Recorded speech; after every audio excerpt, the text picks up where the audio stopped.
આ તો વહુ છે કે વાવાઝોડું? મેઘનાએ પોતાની સાસુને ધક્કો મારીને પાડી દીધા. મેઘનાનો જોરદાર ધક્કો ખાઈને ઉર્મિલાબેન જમીન પર પછડાયા. તેમના હાથમાંથી ખાલી સ્ટીલની થાળી રણકીને દૂર પડી ગઈ.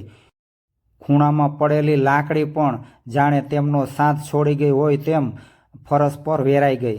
ઉર્મિલાબેનની આંખોમાં અંધારા આવી ગયા, પણ મેઘનાના ચહેરા પર જરાય પસ્તાવો નહોતો. તે તો બસ પોતાના હાથ ઝાટકીને ત્યાંથી રસોડામાં જતી રહી. ઉર્મિલાબેન ધ્રુજતા હાથે ઊભા થવાનો પ્રયત્ન કરવા લાગ્યા. તેમના મનમાં ભૂતકાળના દ્રશ્યો વીજળીની જેમ પસાર થવા લાગ્યા. આ એ જ ઘર હતું જેને તેમણે પોતાના લોહી પરસેવાથી સિંચ્યું હતું. પતિના અવસાન પછી દીકરા આકાશને ભણાવવા માટે તેમણે પોતાના દાગીના સુદ્ધા વેચી દીધા હતા. આજે એ જ આકાશ મલ્ટીનેશનલ કંપનીમાં મોટા હોદ્દા પર હતો અને આ સુંદર બંગલો તેની સફળતાનો પુરાવો હતો. પણ આ આલિશાન દિવાલો વચ્ચે ઉર્મિલાબેન માટે કોઈ જગ્યા નહોતી. સાંજ પડી અને આકાશ ઓફિસેથી ઘરે આવ્યો. મેઘનાએ તરત જ મગરના આંસુ સારવાનું શરૂ કરી દીધું. તેણે આકાશને ફરિયાદ કરી કે તેની મમ્મી આખો દિવસ કચકચ જ કર્યા કરે છે અને તેને શાંતિથી રહેવા દેતી નથી. આકાશે પોતાની માતાની હાલત જોવાની પણ તસદી ન લીધી. તે સીધો જ ઉર્મિલાબેનના રૂમમાં ગયો અને તાડુક્યો કે તમે કેમ મેઘનાને હેરાન કરો છો? ઉર્મિલાબેન કશું બોલી ન શક્યા. તેમની જીભ જાણે સિવાઈ ગઈ હતી. તેમને થયું કે જે દીકરાને તેમણે આંગળી પકડીને ચાલતા શીખવ્યું હતું તે આજે તેમને રસ્તો બતાવી રહ્યો હતો. તે રાત્રે ઉર્મિલાબેન ભૂખ્યા પેટે જ સૂઈ ગયા. દવાની ગોળીઓ ટેબલ પર પડી રહી, પણ પાણી આપનાર કોઈ નહોતું. મધરાતે તેમને અચાનક છાતીમાં દુખાવો ઉપડ્યો. તેમણે બૂમ પાડવાની કોશિશ કરી, પણ અવાજ ગળામાં જ અટકી ગયો. બીજે દિવસે સવારે જ્યારે મેઘના ચાનો કપ લઈને રૂમમાં ગઈ ત્યારે ઉર્મિલાબેન હજી પલંગ પર જ હતા. મેઘનાએ તેમને જગાડવા માટે જોરથી બૂમ પાડી, પણ કોઈ જવાબ ન મળ્યો. તેણે પાસે જઈને જોયું તો ઉર્મિલાબેનનું શરીર એકદમ ઠંડુ પડી ગયું હતું. તેમના ચહેરા પર એક અજીબ શાંતિ હતી, જાણે તેમને આ દુનિયાના તમામ દુઃખોમાંથી મુક્તિ મળી ગઈ હોય. આકાશ દોડતો આવ્યો અને પોતાની માતાના પાર્થિવ દેહને જોઈને સ્તબ્ધ થઈ ગયો. તેને અચાનક પોતાની ભૂલો સમજાવા લાગી. તેને યાદ આવ્યું કે કેવી રીતે તેની માતાએ તેને પેટે પાટા બાંધીને ઉછેર્યો હતો. તે રડવા લાગ્યો અને માફી માગવા લાગ્યો. પણ હવે બહુ મોડું થઈ ગયું હતું. ઘરના ખૂણે ખૂણેથી ઉર્મિલાબેનની યાદો આકાશને ડંખવા લાગી હતી. મેઘના પણ અંદરથી ડરી ગઈ હતી. તેને લાગ્યું કે તેણે જે કર્યું તેનું પરિણામ બહુ ખરાબ આવ્યું છે. ઉર્મિલાબેનના ગયા પછી ઘર એકદમ શાંત થઈ ગયું હતું. તે ઘરમાં હવે કોઈ ખાવા માટે માગતું નહોતું કે કોઈ દવાની બૂમ પાડતું નહોતું. આકાશના મનમાં સતત પેલો છેલ્લો ધક્કો અને માતાનો લાચાર ચહેરો જ ઘૂમ્યા કરતો હતો. તેણે અનુભવ્યું કે પૈસા અને મોભો બધું જ હોવા છતાં તે એક હારેલો માણસ હતો. સમય જતાં આકાશ અને મેઘના વચ્ચે પણ ઝઘડા શરૂ થયા.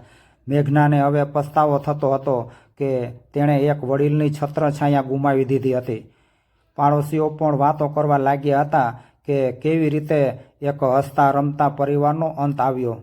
ઉર્મિલાબેનની રૂમ હવે સ્ટોર રૂમ બની ગઈ હતી. પણ આકાશ જ્યારે પણ ત્યાંથી પસાર થતો ત્યારે તેને પોતાની માતાની સુગંધ આવતી.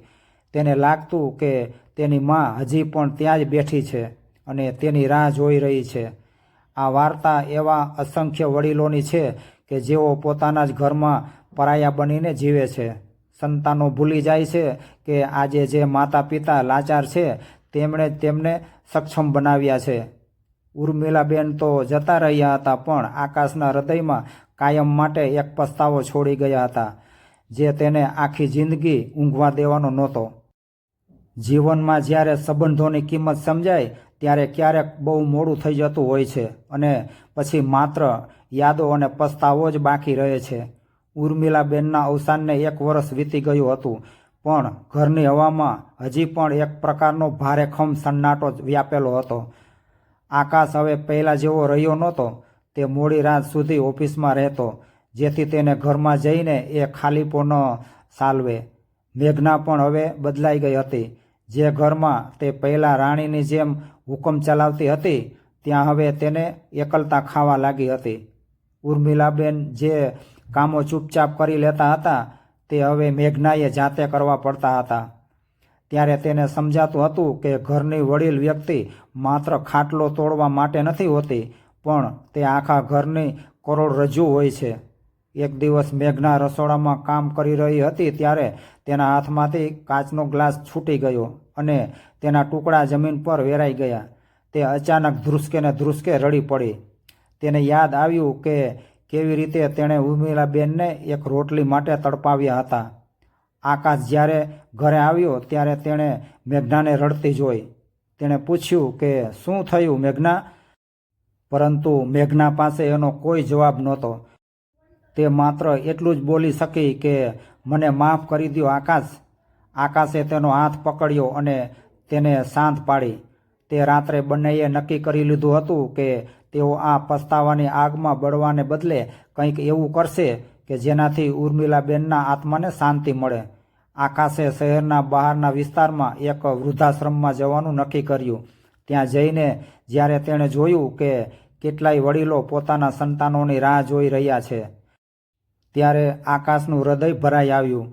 તેણે પોતાની માતાની યાદમાં તે આશ્રમમાં એક મોટું ભોજનાલય બનાવવાનું નક્કી કર્યું, જ્યાં કોઈ પણ વડીલ ક્યારેય ભૂખ્યો ન સૂવે. મેઘના પણ હવે દર રવિવારે ત્યાં જતી અને વડીલોની સેવા કરતી. તે કોઈના નખ કાપી આપતી તો કોઈને માથામાં તેલ નાખતી. તેને એ વડીલોમાં પોતાની સાસુનો ચહેરો દેખાતો હતો. એક દિવસ આશ્રમના એક માજીએ મેઘનાના માથે હાથ મૂકીને આશીર્વાદ આપ્યા. ત્યારે તેને પહેલીવાર અનુભવ થયો કે સાચું સુખ બીજાને આપવામાં છે, લેવામાં નહીં. આ દરમિયાન મેઘના ગર્ભવતી બની. આ સમાચાર સાંભળીને આકાશ ખુશ તો થયો પણ સાથે જ તેને ડર પણ લાગ્યો. તેને વિચાર આવ્યો કે જો તેની આવનારી પેઢી તેની સાથે એવું જ વર્તન કરશે કે જે તેણે તેની માતા સાથે કર્યું હતું તો શું થશે? આ ડરને કારણે જ તે એક વધુ સારો માણસ બન્યો. 9 મહિના પછી મેઘનાએ એક સુંદર દીકરીને જન્મ આપ્યો. આકાશે તેનું નામ ઉર્મિલા રાખ્યું. દીકરીના ઘરમાં આવવાથી જાણે લક્ષ્મીનો વાસ થયો હોય તેવું લાગતું હતું. આકાશ હવે દરરોજ ઓફિસેથી વહેલો આવી જતો અને પોતાની દીકરી સાથે સમય વિતાવતો. તે તેને વાર્તાઓ સંભળાવતો અને સંસ્કારોનું સિંચન કરતો. મેઘના પણ હવે એક આદર્શ માતા બની ગઈ હતી. તે જાણતી હતી કે તેની દીકરી તે જે જોશે તે જ શીખશે. તેથી તેણે ઘરમાં પ્રેમ અને આદરનું વાતાવરણ ઊભું કર્યું. ઉર્મિલાબેન ભલે શરીરથી હાજર નહોતા, પણ તેમની યાદો અને તેમના નામની દીકરી દ્વારા તેઓ ફરી તે ઘરમાં જીવંત થયા હતા.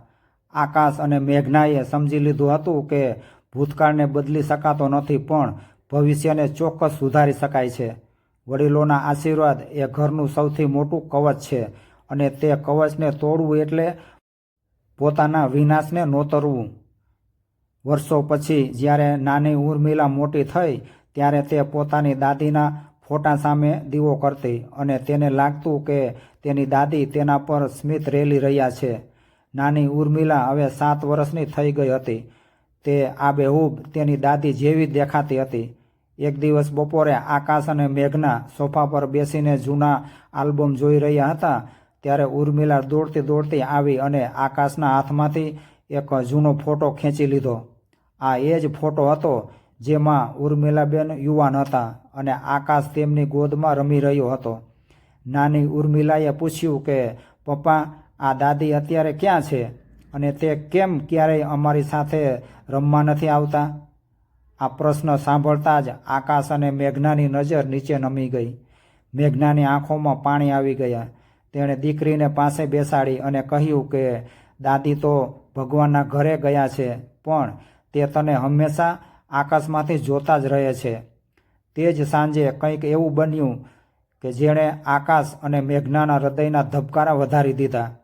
નાની ઉર્મિલા રસોડામાં ગઈ અને પોતાની નાની પ્લેટમાં 2 રોટલી લઈને બહાર આવી અને તે સીધી જ સ્ટોર રૂમ તરફ જવા લાગી, જે પહેલાં ઉર્મિલાબેનનો રૂમ હતો. મેઘનાએ તેને પૂછ્યું કે બેટા તું ક્યાં જાય છે? ત્યારે ઉર્મિલાએ નિર્દોષતાથી જવાબ આપ્યો કે મમ્મી, હું દાદી માટે જમવાનું લઈ જાઉં છું. મેઘના સ્તબ્ધ થઈ ગઈ, કારણ કે ઉર્મિલાબેન તો વર્ષો પહેલાં ગુજરી ગયા હતા. તેણે આકાશને બૂમ પાડી. બંને જણ ધીમે પગલે સ્ટોર રૂમ પાસે ગયા. અંદર જે દ્રશ્ય જોયું તે જોઈને તેમના પગ નીચેથી જમીન સરકી ગઈ.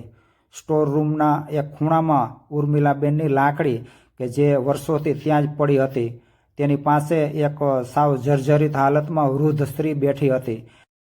તે આશ્રમમાંથી ભૂલી પડીને અહીં આવી ગઈ હોય તેવું લાગતું હતું. તે સ્ત્રીનો ચહેરો હુબહુ ઉર્મિલાબેન જેવો જ હતો. તે ધ્રુજતા હાથે દીકરી પાસેથી રોટલી લઈ રહી હતી અને નાની ઉર્મિલા તેને પ્રેમથી જમાડી રહી હતી અને બોલતી હતી કે દાદી, તમે હવે બહાર ન આવતા હો, નહીતર મમ્મી ખીજાશે. આ શબ્દો સાંભળીને મેઘના ધ્રુસકે ને ધ્રુસકે રડી પડી. તેને પોતાનો ભૂતકાળ યાદ આવી ગયો. તેને સમજાયું કે તેની દીકરી તે જ શબ્દો બોલી રહી હતી જે તેણે વર્ષો પહેલાં પોતાની સાસુને કહ્યા હતા. આકાશ દોડીને તે વૃદ્ધ સ્ત્રી પાસે ગયો અને તેમને પ્રેમથી પકડી લીધા. તેને લાગ્યું કે કુદરતે તેને બીજી તક આપી છે. તે વૃદ્ધા ખરેખર કોઈ અજાણ્યા માજી હતા જે રસ્તો ભટકીને તેમના ખુલ્લા દરવાજેથી અંદર આવી ગયા હતા. મેઘનાએ તરત જ આગળ વધીને તેમના પગ પકડી લીધા અને માફી માગવા લાગી.